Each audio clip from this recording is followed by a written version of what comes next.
Hello guys, welcome back to Coding Cafe. So in the previous tutorial, as you know that we have create our form, and we have assigned names to all of our these controllers, and then we worked on the radio buttons. Now in this tutorial, first of all, we will work on the issue date and the expiry date. And once the user select the date from here, that is, if I run the app, let me show it to you.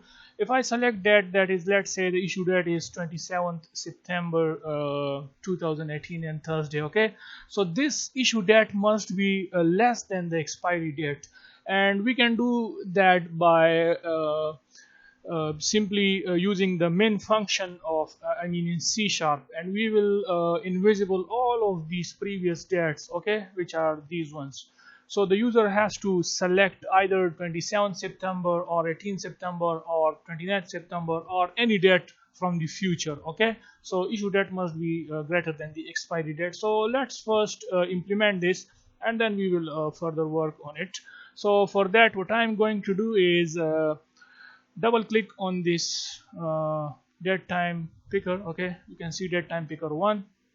Now for that, what we are going to do is the user will first select the issue date. Okay, so once the user select date, then we have to get the value of that, and then we will use the min function on this second date time picker, and we will pass that value to it. So how we can do it, you will understand it when I implement it. So let's write here, let's first create a date time variable here.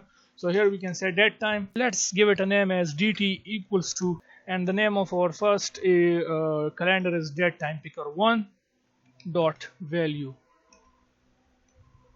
So what it will do is that this event listener is basically for this date time picker 1. Okay, so whenever user select date from here, it will get the value, it will get that date value, and it will store it inside this dt data type variable, which is of date time. Okay, so it will store it inside this dt variable, and once we get that, then we have to on our date time picker 2, we have to apply the min date function, and we have to pass dt here.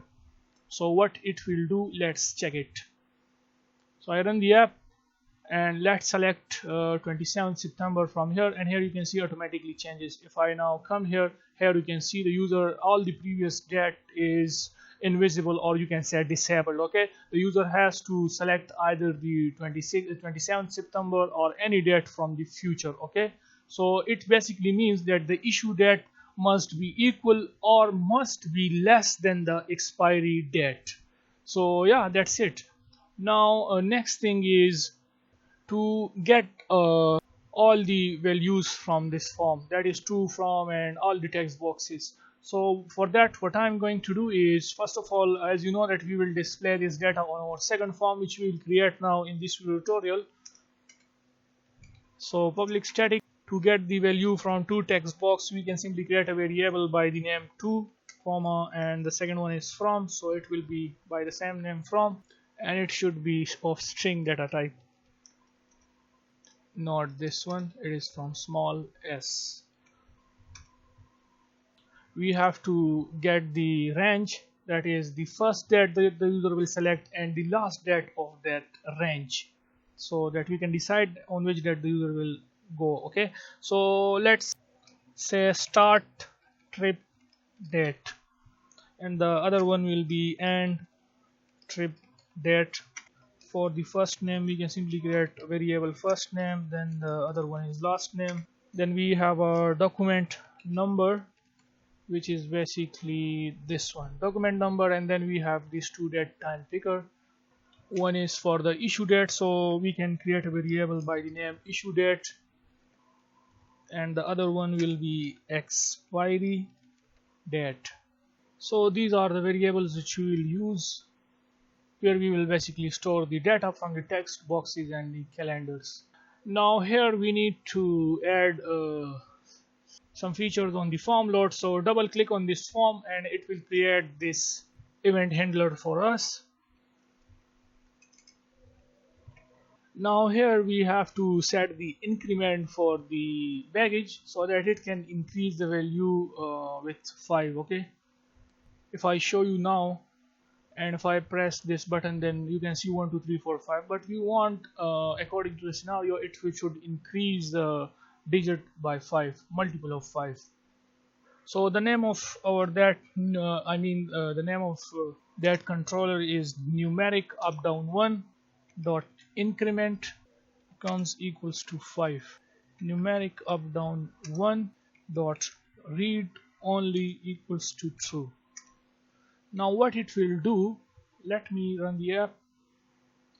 Here you can see the user can increment like that.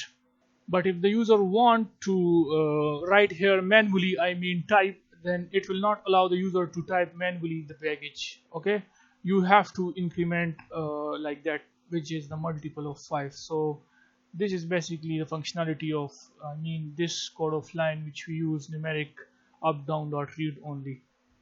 Now the next thing we want is that whenever the user select the range, then that range should be only between 100 days. The user can't select more than 100 days, the trip dates basically. So for that we can say month calendar 1 dot max selection count equals to 100.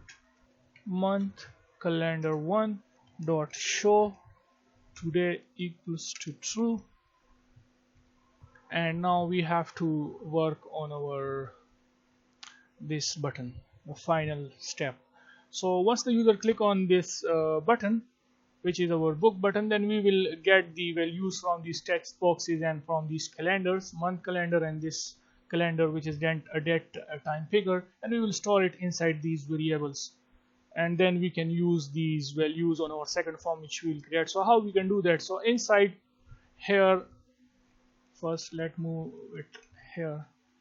So inside this btn book underscore click, we have to get the value from this text box, and the name is txt2. Okay, we have to get it by their name, so it is text, and we have to store it inside our variable which we create above by the name basically. So it is by mistake I write toolbar.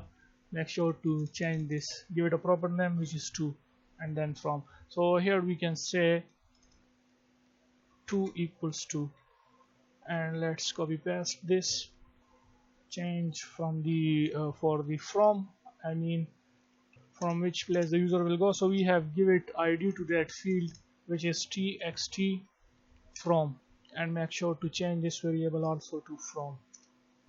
Now we have to get the start date of that range and the last value of that range, the trip date basically. So we have created a variable by the name start trip date, and we have to get the value from the month calendar 1 dot selection start dot to string, and in this way we get the start date.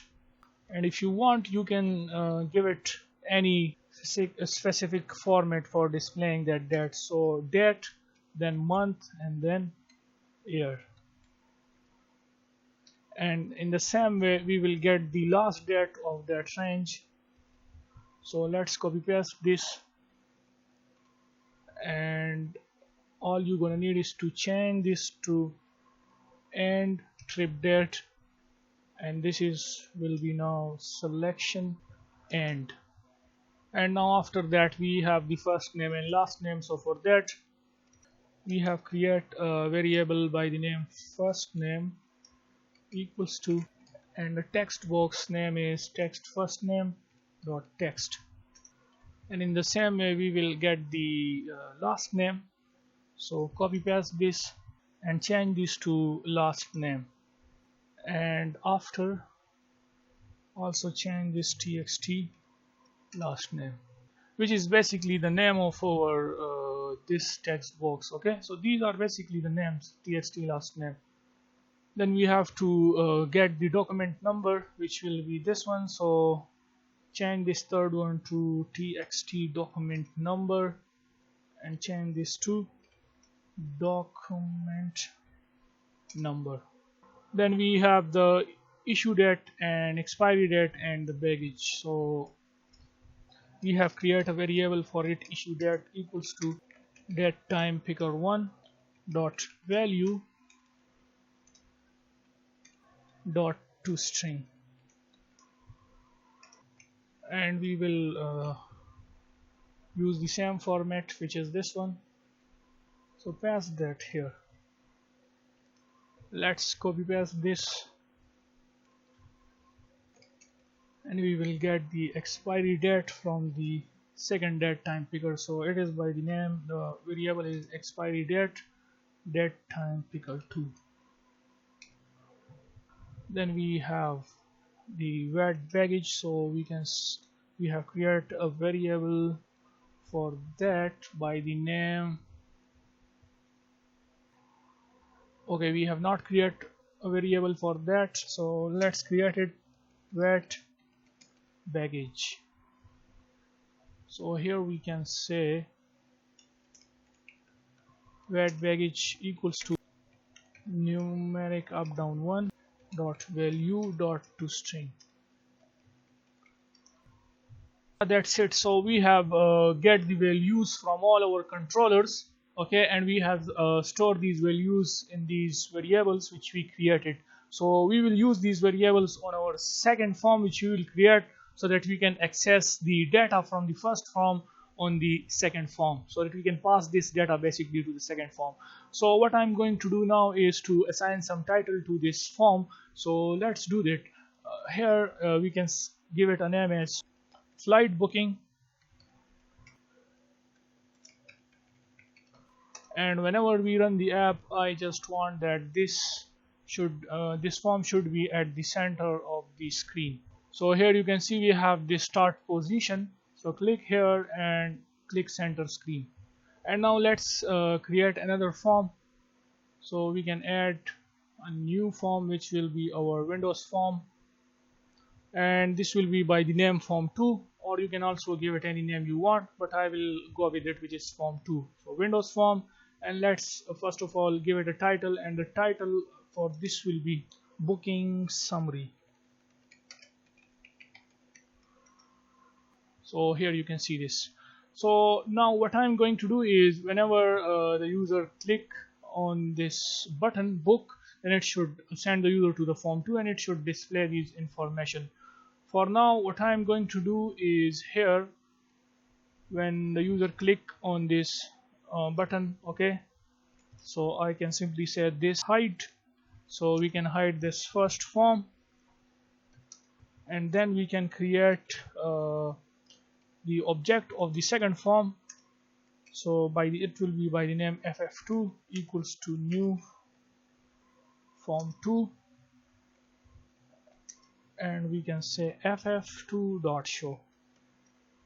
So it will display the second form to us, and it will hide the first form. So yeah, let's do it. We can just test it for now. So let's say the user will enter this there, and then he will select the range, okay, and then the first name, last name. But since you know that we are not displaying anything on the second form, so for now let's check the functionalities which we just add. Okay, you can see this. If I click on book, then you can see it sends us to the second form. So yeah, that's it for this video. Now what we will do in the next video is that we will display all these data which we are getting from our form 1. We will display all these information on the summary form, which is our form 2 basically here. Okay, so yeah, that's it for this video, and see you guys in the next video. Bye for now.